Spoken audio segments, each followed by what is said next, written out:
We now have the latest from Russia's war on Ukraine. Ukrainian officials say Russian airstrikes have targeted Kyiv again this morning.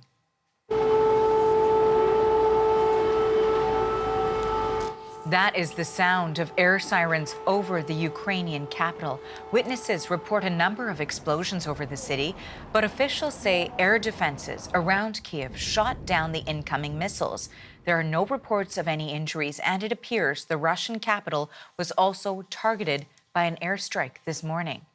That is video there purportedly showing a drone being destroyed. Now, Moscow's mayor says there are no injuries or reports of serious damage. And we do have another development to tell you about. After recent Russian airstrikes targeting its southern ports, Ukraine is announcing plans for a new route for cargo ships to carry its grain to a hungry world. Abby Kugathasan is on the story for us from Berlin. So, Abby, Russian warships have been blockading Ukraine's Black Sea ports. How will this work?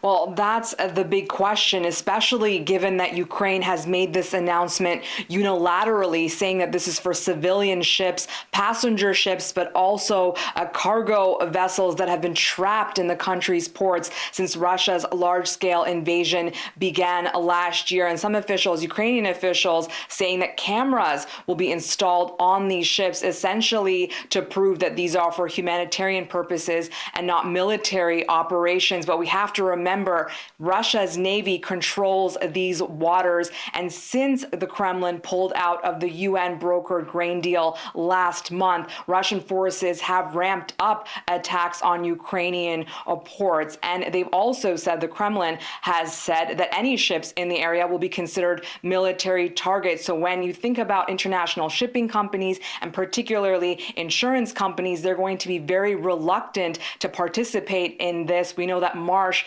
one of the big insurers that provided coverage for Ukrainian grain ships under this UN deal, they backed out when the deal fell through, and it's unlikely, analysts say, that any insurance companies will return. And perhaps this is just a way for Ukraine to highlight that Russia is blocking its exports of grain, which the world very much needs.